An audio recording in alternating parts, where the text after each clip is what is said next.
I'm going to come in from a very ethnographic position because one thing that we always try to shy away from, especially within the ANC, is understanding the practices. What are practices telling us? Because practices are part and parcel of empirical evidence, where we have to see what is playing out in society, where we have to see what is playing out in the political dynamics of the ANC, and try to make sense out of them in the evolving politics in South Africa. And I'm coming in from a position where you are really pointing us towards the direction where you're actually saying, is democratic centralism still relevant in modern politics? Listen, here we need to contextualize historically. Historically, you have shown that indeed there was a context in which we needed to understand why democratic centralism was actually used as a principle of governance, especially during the time of the USSR. And mind you, that context is about a revolution. It's if you need to conduct a revolution, you need a sense of cohesion, collective decision-making, discipline, or otherwise you would not be able to succeed in that revolution. And it's also placed within the context of the ANC, where one would argue whether the ANC was engaged in a revolution or not. It's a matter of debate. But at that point in time, it operated as a clandestine organization, which also operated outside the parameters of the borders of South Africa. And therefore, decisions that had to be taken centrally by an organization that was elected. But post-1994, we are dealing with different dynamics.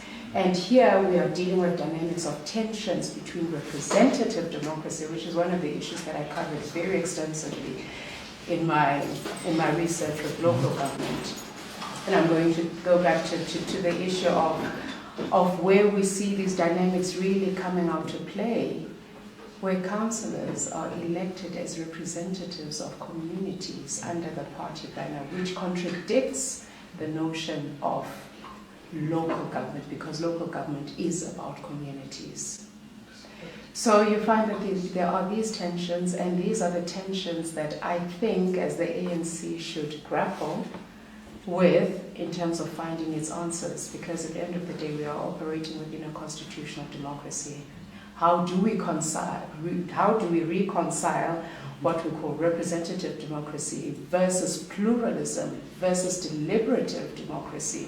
That is something that we do not really talk about within our party political systems, which can sometimes be very exclusive in their own nature because of the way politics are conducted within party political systems.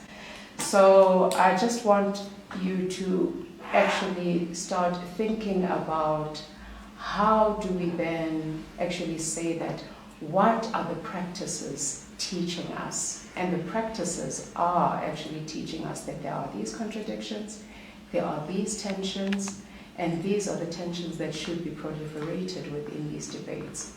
And how do we as the ANC try to reshape into modern politics?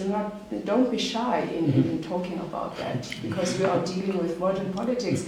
This is 2017, and there are many forms of modern politics, like directly elected mayors, directly elected councillors, that we are calling for.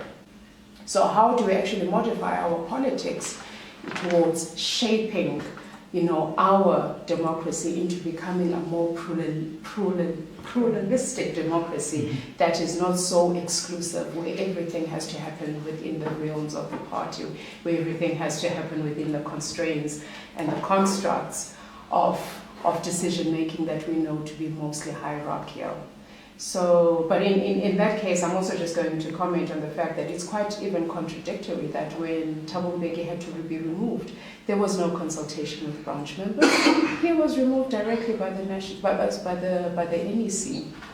And yet when there is a call to remove Jacob Zuma, we are told that we need to conduct consultations with the branches. So these are the kinds of contradictions that we also, in fact, there are internal contradictions that we also need to talk to as the ANC within the practices. That's why I'm saying that practices teach us a lot about the way we conduct our political affairs.